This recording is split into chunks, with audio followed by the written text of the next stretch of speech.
신앙이란 과연 무엇인가 우린 늘 생각을 해야 합니다.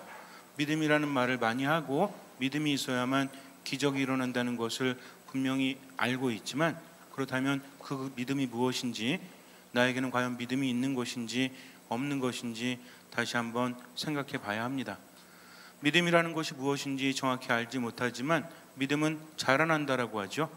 믿음은 그냥 있는 것이 아니라 움직이는 것입니다. 그리고 믿음은 열매를 맺는 것이라고 합니다. 여러분들은 살면서 믿음이라는 것을 느끼고 체험하면서 살아가십니까?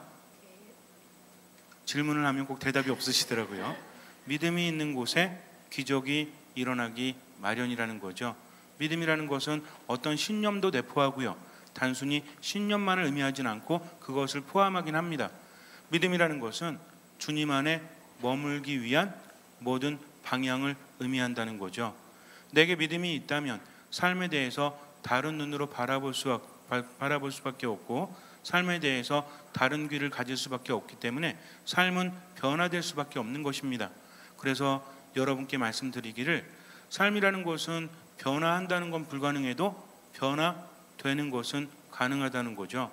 변화하는 건 누구의 힘으로 하는 거예요?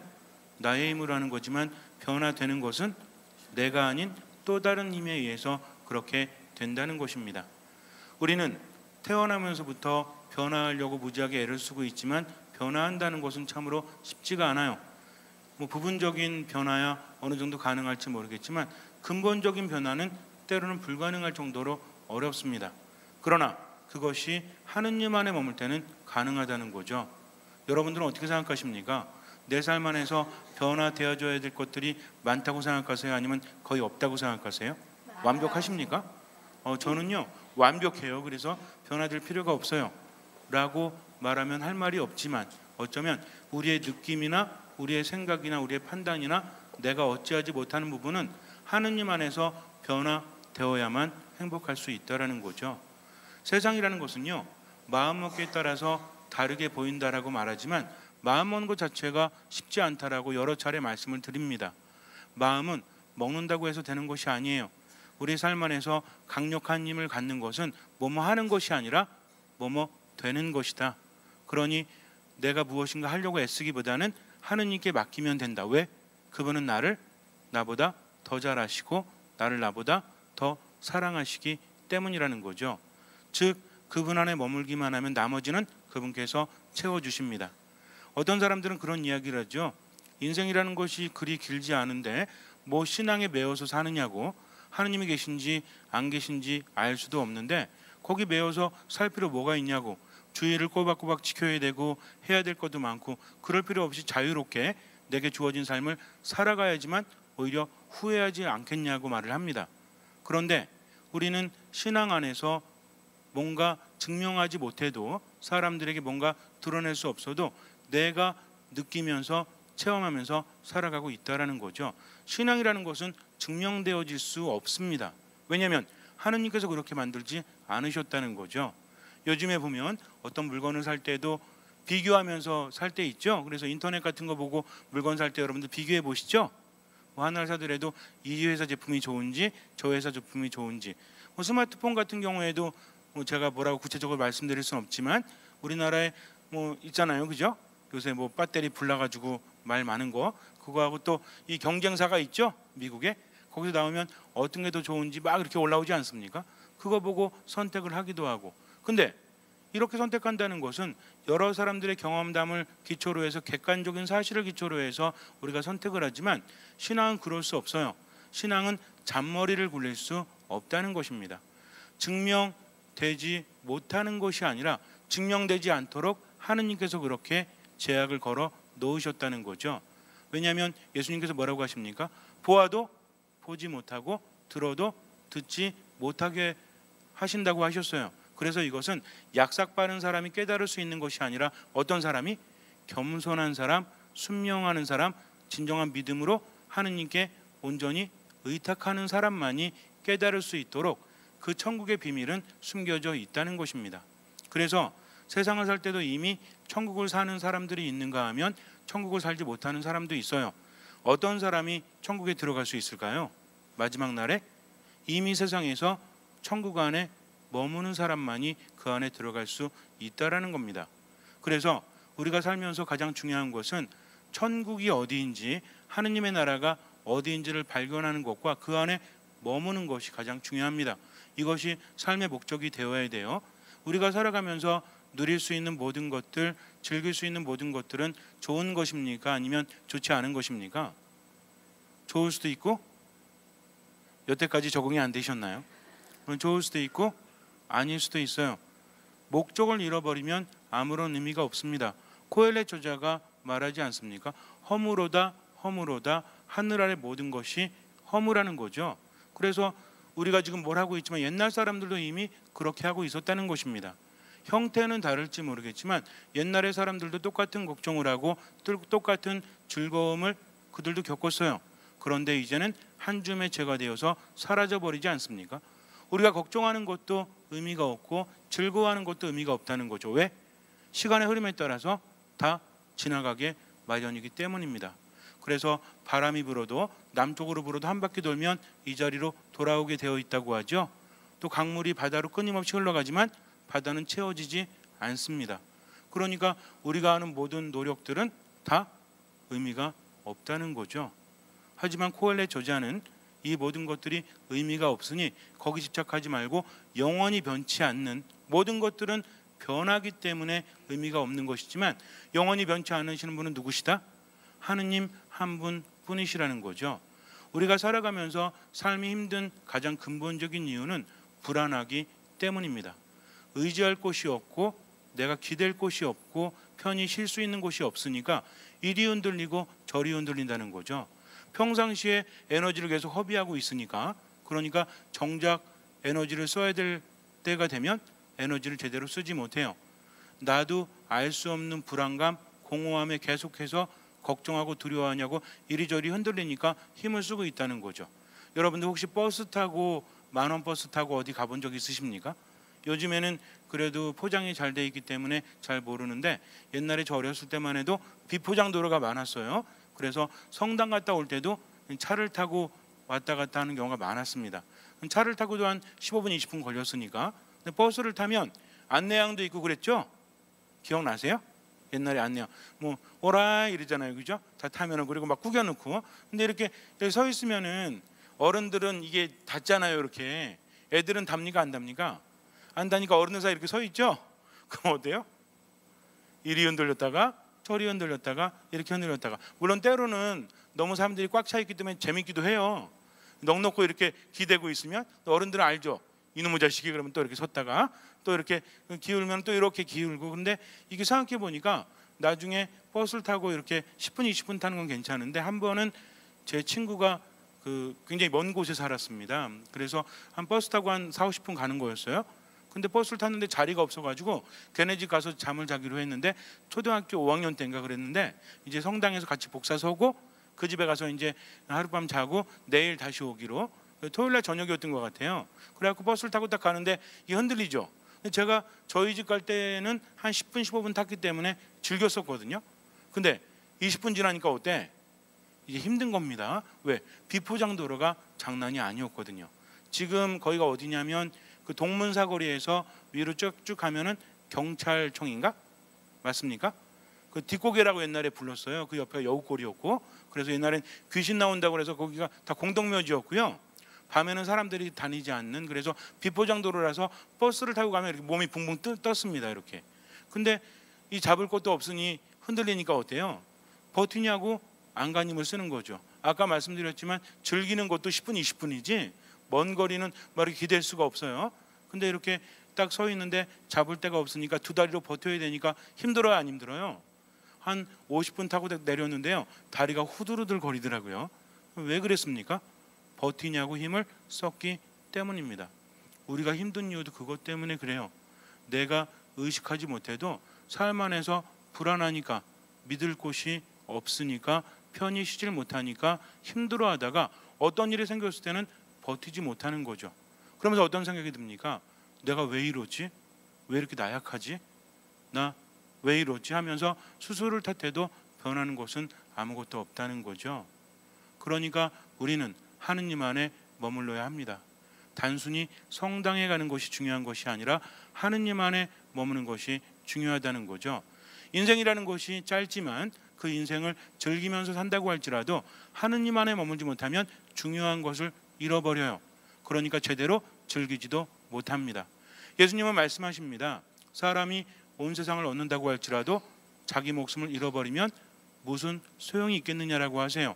그러니까 아무리 즐거운 거리가 있어도 뭐가 있어야 즐길 수 있죠? 목숨이 붙어 있고 힘이 있어야만 그것을 즐길 수 있다라는 거죠. 제가 신학생 때 설악산을 몇 번 간 적이 있었는데 좋아서 간 것이 아니라 이제 어쩔 수 없이 MT 비슷하게 그래서 이제 간 적이 있었는데 조를 나눠서 이제 대청봉에서 만나기로 했어요. 그래서 오색에서 출발하는 팀이 있었고 그랬는데 제가 신학교 1학년 때인가 아마 그랬던 것 같아요. 저희 조가 5명이었습니다. 그래서 5명이 이제 이거 가져와라 저 가져와라 그래서 소청봉에서 밥 먹기로 하고 오색에서 이제 올라가는 거죠. 그래서 이제 분배한 걸 다 가지고 왔어요. 근데 한참 올라가다가 보니까 그때가 월요일인가 그랬는데 그날따라 사람들이 별로 없어가지고 우리끼리 갔는데 먼저 출발한 팀 있고 우리 있고 이제 5명이 이제 올라가고 있는 거예요. 근데 이제 산에 올라가니까 목이 말라가지고 야, 물 좀 줄래? 그랬더니 물이 없대요. 왜 없냐? 그랬더니 물이 안 써 있었다는 겁니다. 그래? 그러면은 5명 중에 1명은 있었겠지 했는데 아무도 물을 가져오지 않았습니다. 왜? 적은 곳에는 물이 없었기 때문에 뭐 쌀 그다음에 뭐 오이 뭐 고추 막 이런 거 다 적어놨는데 뭐만 안 좋은 거야? 물만 안 좋은 거죠. 그래가지고 적은 사람한테 물어봤어요. 야, 너 왜 안 적었어? 그랬더니 당연히 갖고 오는 거 아니야? 그래 그럼 네 물 좀 줘라 그랬더니 줬어. 그러니까 적을 땐 당연히 그래. 그 이제 챙길 때는 어때요? 처음 가는 거기 때문에 이거 보고 챙기다 보니까 물이 없으니까 앉는 거죠. 5명이 이제 올라가는데 한 30분 올라갔는데 물이 없으니까 어때요? 불안하죠? 목은 말라 죽겠는데 배고픈 건 참을 수 있지만 목마른 건 어때요? 더군다나 땀도 많이 흘리는데 계속 물은 빠져나가는데 먹질 못하니까 어떻습니까? 그래서 올라가는데 목이 너무나 말라가지고 내려오는 분들이 이렇게 있으면 뭐 물 좀 얻어 먹으려고 그러는데 뭐 이렇게 대학생인지 청년인지 모르겠지만 여자분들이 이렇게 내려오시더라고요. 그래서 물 좀 달려고 이렇게 딱 갔다가 머뭇거리고 못했어요. 그래서 이제 좀 지나가는데 그래 이제 어른들 오시면 물 좀 달래야 되겠다는 생각을 했는데 한 사람도 오지 않았습니다. 1시간 반 정도 이제 지났는데 물이 없는 거예요. 그래서 너무나 힘들어가지고 짜증나고 힘들고 괴롭고 막 서로 탓하고 그러는데 약수터 200m라고 써 있어요. 갑자기 물이 있구나 하면서 희망을 가지고 올라가기 시작합니다. 40분인가 흘렀는가 약수터가 안 나오는 거예요. 그래서 이제 어떤 분이 오시길래 물 좀 달라고 그랬더니 이분이 물이 한 통뿐이 자기도 안 남아서 한 모금씩만 먹으라고 5명이 이제 많이 먹을 수 없어서 그래 먹다가 물어봤습니다. 약수터가 얼마 안 남았다라고 하는데 얼마나 돼요? 그랬더니 그분이 말씀하시기를 올라가다가 내려가야 된대요 다시. 그러니까 우린 소청봉으로 올라가야 되는데 옆으로 내려가는데 여기서 한 1시간 20분 정도만 가면 약수터가 있다는 겁니다. 아까 몇 미터였는데? 200m였는데 그러니까 1시간 전에 200m였는데 앞으로도 1시간 20분을 더 가야 한다는 거죠. 산에서 약수터 200m는 믿을 게 못 되는 거죠. 그러니까 어떻습니까? 불안하죠. 먹을 거 물을 살 수도 없고 내려오시는 분들이 하산길이기 때문에 물이 많지 않아서 저희에게 한 모금 정도는 줄 수 있어도 뭐 줄 수가 없어요. 팔으라고 해도 팔 물이 없습니다. 어떻겠습니까? 올라가면서 물이 없다는 불안감 때문에 산세를 즐기지도 못하고 계속 힘든 마음으로 그렇게 어쨌든 약수터까지 갔죠. 물이 있습니다. 어땠을까요? 저는 그때요 평생 그렇게 물을 많이 먹어본 적이 없어요. 물을 엄청나게 먹어야 되는데 5명이 미친 듯이 물을 먹어야 되는데 어떤 분이 약수터까지 왔다가 허공 놀랄 정도로 계속 바가지가 2개뿐이 없었는데 이거 먹고 어떤 손으로 퍼먹기도 하고 그러니까 멀리서 봤을 때 어땠을까요? 완전히 가관이었겠죠. 그리고 물을 딱 먹고 나서 이제 채울 데가 없잖아요. 또 물을 채울 데가 그래가지고 이 비닐을 봉다리 있죠. 까만 봉다리 그걸 몇 개 겹쳐가지고 물을 이렇게 넣습니다. 그래갖고 이렇게 해가지고 이렇게 메고 이렇게 가는데 그나마 물이 있다고 어때요? 아까랑은 조금 다르게 수분이 보충이 되니까 온몸에 뭐가 돌아? 생기가 돌고 활기가 돌아서 조금은 편안하게 올라갈 수 있었습니다. 아무리 먹을 것이 많고 볼거리가 많아도 뭐가 없으면 물이 없으면 그것을 제대로 즐길 수 없는 것처럼 하느님 안에 머물지 아니하고 세상의 즐거움을 탐하는 사람들은 결국은 영원한 생명수를 얻지 못하니까 점점 어때? 재미가 없어져요. 의미가 사라져요. 옛날에는 즐겁고 옛날에는 행복해서 노세 젊어서 노세 하면서 엄청나게 놀았지만 똑같은 것을 반복해도 이제는 더 이상 의미를 느끼지 못합니다. 왜 그래요? 물을 못 마셔서 영원한 생명수를 얻지 못하기 때문입니다. 그럼 영원한 생명수는 어디 있죠? 저기 파티마에 있나요? 어디 있습니까? 이 물을 마시는 사람은 영원히 목마르지 않을 것이다 라고 누가 말씀하시죠? 예수님께서 말씀을 하십니다. 영원한 생명수는 누가 주시는 거다? 예수님께서 우리에게 주시는 거죠. 이것은 육적인 물이 아니라 영적인 물이라는 겁니다. 인간이라는 존재는 영적인 존재이기 때문에 육만 채워서는 살아갈 수 없어요. 영적인 것도 채워져야만 육적인 것도 누릴 수 있다는 거죠. 만약에 살면서 삶이 공허해지거나 삶이 힘들어지거나 삶이 고통스러워지고 이유를 알 수 없을 때는요, 그럴 때 있죠. 분명히 뭔가 해결이 된 것 같은데도 내 마음속에 한켠에는 어둠이 짙어지고 괴로움이 많아진다면 이것은 하나의 신호입니다. 그래서 뭐 정신과 상담이라든지 심리치료 같은 거 받을 필요도 있지만 무엇 먼저 생각한다? 내가 지금 하느님 안에 머물고 있는가? 너무나 지치고 힘드니까 당연히 해야 될 것조차도 귀찮고 짜증나고 힘들어진다는 거죠. 그러다 보니까 분노가 막 생겨요. 왜 분노가 생깁니까? 상대방도 밉고 이런 상황도 괴롭고 내 자신도 싫은 거죠. 왜? 버텨낼 수 있는 힘이 점점 사라지고 생기가 없어지기 때문입니다. 마음이 사막처럼 되는데 무슨 열매가 맺어집니까? 사막에 좋은 나무 심어봐요. 열매 맺기는커녕 죽어버리고 만다는 것이죠. 마찬가지입니다. 나 혼자만의 힘으로는 한계가 있어요. 하느님 안에 머물러야만 생기가 돌고 생기가 있어야만 열매도 맺을 수 있다는 거죠. 그러니까 중요한 건 뭐다?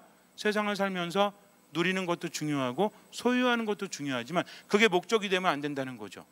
목적은 무엇이 되어야 됩니까? 내가 어디에 있든 어디를 가든 무엇을 갖든지 간에 중요한 건 뭐다? 하느님 안에 머물러야 된다. 그래야만 세상도 충분히 즐기면서 살아갈 수 있다는 거죠. 그러면 하느님 안에 머무는 방법은 무엇입니까? 누구를 통해서 하느님 안에 머물 수 있죠? 예수 그리스도를 통해서. 잊지 마세요. 제가 여러분들한테 잊을만 하면 반복하죠. 예수님을 통하지 않고는 아무도 하느님께 갈 수 없습니다. 예수님 뭐라 하셨죠? 나를 통하지 않고는 아무도 아버지께 갈 수 없다라고 하십니다. 그러니까 하느님 안에 머무는 것이 우리 삶의 목적이라면 예수 그리스도를 통해서 우리는 그분께 갈 수 있다는 거죠. 길이요 진리요 생명이시기 때문에. 그렇다면 그분을 통한다는 것은 과연 무엇입니까?